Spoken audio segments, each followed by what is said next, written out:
नमस्कार। मैं अपने चैनल क्विक रिवीजन में आपका स्वागत करती हूँ। पिछली वीडियो में मैंने आपको संविधान की कुछ विशेषताएं बताई थी और आज इसकी एक महत्वपूर्ण विशेषता करवाऊंगी, मौलिक अधिकार यानी कि फंडामेंटल राइट्स। देखिए, अधिकारों के बिना मनुष्य सभ्य जीवन व्यतीत नहीं कर सकता। राज्य में लोगों को जितने अधिक अधिकार प्राप्त होंगे वो उतना ही अधिक विकसित होगा। जरूरी नहीं कि सभी अधिकारों को मौलिक अधिकारों में रखा जाए, लेकिन यदि इन अधिकारों को कानूनी संरक्षण प्राप्त हो जाए तो इन्हें मौलिक अधिकारों में शामिल कर लिया जाता है। अब भारत के संविधान में इन फंडामेंटल राइट्स का समावेश कब हुआ, ये मैं आपको बताऊंगी। इस राइट्स का जो कॉन्सेप्ट था, ये पंडित जवाहरलाल नेहरू जी ने बनाया। 1931 में कांग्रेस के कराची अधिवेशन में सरदार वल्लभ भाई पटेल ने अपने घोषणा पत्र में इन अधिकारों की मांग की। 1936 ईस्वी में सोवियत रूस के संविधान में इन अधिकारों को सबसे पहले शामिल किया गया और भारत ने अपने संविधान में इनको 1949 में शामिल किया। ये अधिकार भारत के संविधान के भाग 3 में अनुच्छेद 14 से लेकर 35 तक शामिल हैं, यानी कि पार्ट 3 आर्टिकल 14 टू 35। ये अधिकार अमेरिका के संविधान से अडॉप्ट किए गए हैं।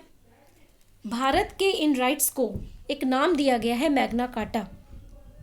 मैग्ना कार्टा अधिकारों का एक घोषणा पत्र था, आज़ादी का चार्टर या परिपत्र, यानी कि व्यवस्था पर कानून का शासन।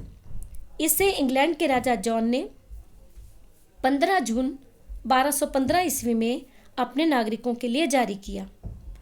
इसमें यह बताया गया कि राजा को भी कानून के अंदर रहकर ही काम करना होगा। अब भारत के जो फंडामेंटल राइट्स हैं वह मैं आपको एक एक करके करवाऊंगी। सबसे पहला है राइट टू इक्वालिटी, यानी कि समानता का अधिकार। ये आर्टिकल 14 से 18 तक हैं और इसमें कुल टोटल कितने अनुच्छेद आते हैं? 5, यानी कि 14, 15, 16, 17 और 18। तो टोटल इनकी संख्या हो गई 5। वो साइड पे लिखा हुआ है। इसमें बताया गया है कि कोई भी व्यक्ति, चाहे वो किसी भी लिंग, वर्ण, जाति या वंश का हो, उसे समान अधिकार प्राप्त हैं, शिक्षा और स्वास्थ्य के भी। इसके अलावा भारतीय संसद अधिनियम 1955 यानी कि 1955 के द्वारा अगर कोई व्यक्ति अस्पृश्यता या छुआछूत का समर्थन करता है तो उसको दंड देने का प्रावधान है। सेकंड हमारा राइट है स्वतंत्रता का अधिकार, राइट टू फ्रीडम। ये अनुच्छेद 19 से 22 तक है, 19 टू 22। इसमें टोटल 4 अनुच्छेद आते हैं, 19, 20, 21 एंड 22। इसमें व्यक्ति को विचारों की स्वतंत्रता, शांतिपूर्ण सम्मेलन का अधिकार, किसी भी राज्य में निवास करने का अधिकार और प्रेस की स्वतंत्रता के बारे में बताया गया है।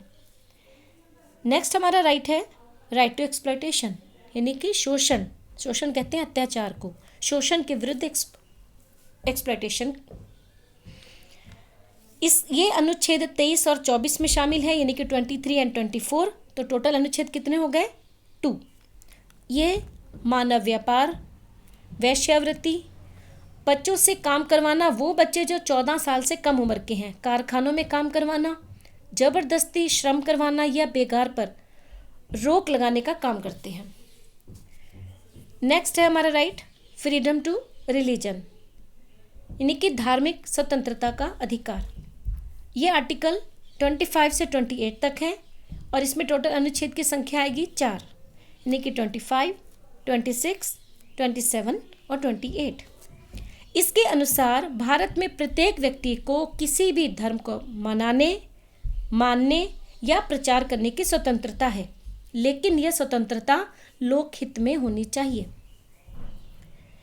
किसी भी व्यक्ति से जबरदस्ती हम उसका धर्म परिवर्तन नहीं करा सकते। नेक्स्ट है सांस्कृतिक या शिक्षा का अधिकार, यानी कि right to cultural and educational, और ये अनुच्छेद 29 और 30 में है, यानी कि 29, 30। टोटल संख्या हुई इसकी हुई 2। धर्म या भाषा के आधार पर सभी अल्पसंख्यकों को, मिनॉरिटीज़ को अपनी इच्छानुसार शिक्षण संस्थानों की स्थापना तथा प्रशासन का अधिकार है। शिक्षण संस्थानों को सहायता देते समय राज्य किसी प्रकार का ये भेदभाव नहीं करेगा कि संस्था किस धर्म या वंश की है। भारत के नागरिकों को या भारत के किसी भी हिस्से को अपनी भाषा, लिपि और संस्कृति की रक्षा करने का अधिकार है। नेक्स्ट राइट है संपत्ति का अधिकार, राइट टू प्रॉपर्टी। देखिए, जो 14 से 35 तक हमारे जितने भी अनुच्छेद हैं, उसमें से अनुच्छेद 31 में जो ये अधिकार है राइट टू प्रॉपर्टी का, ये अब इस समय शामिल नहीं है। लेकिन जब मूल संविधान बनाया गया था तो उस समय ये अधिकार शामिल था। उस समय अधिकारों की संख्या थी 7। लेकिन 1978 के 44वें संशोधन द्वारा, 44वें संविधान संशोधन के द्वारा ये संपत्ति के अधिकार को हटा दिया गया है और इसको अनुच्छेद 300A में विधिक अधिकारों में शामिल कर लिया गया है। तो इसलिए मैंने इसकी संख्या यहाँ पर नहीं लिखी है। ये आपको याद रखना है कि अनुच्छेद 31, 14 से लेकर 35 तक अनुच्छेद 31 शामिल नहीं है।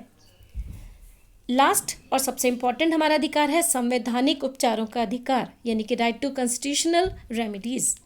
ये अनुच्छेद 32 से 35 तक है और इसमें इसकी गिनती आती है 4, यानी कि 32, 33, 34 एंड 35।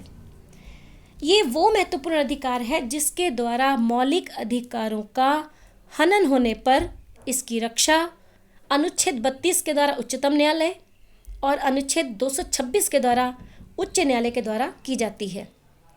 यानी कि यदि किसी व्यक्ति को ये लगता है कि संविधान के मौलिक अधिकारों का शासन, प्रशासन या संस्था द्वारा हनन किया जा रहा है या गलत उपयोग किया जा रहा है, तो वो सुप्रीम कोर्ट या हाई कोर्ट में अपील कर सकता है।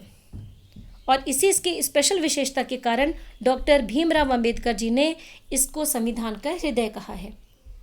तो इस प्रकार हमें पता चलता है कि मौलिक अधिकार जो है वो न्याय योग्य हैं। अब जितने भी अनुच्छेद हैं उनको, और हर एक अनुच्छेद में कितने अनुच्छेद टोटल शामिल हुए हैं, उसको याद करने के लिए मैं आपको ईजी टिप दूंगी एक।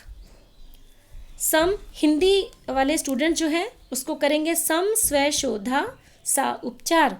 सम स्व शोधा सा उपचार। सम से समानता, स्व से स्वतंत्रता, शो से शोषण, धा से धार्मिक, सा से सांस्कृतिक और उपचार यानी कि संवैधानिक उपचार। और इसके अंतर्गत कितने कितने आए हैं उनकी संख्या है 5, 4, 2, 4, 2, 4, 5, 4, 2, 4, 2, 4।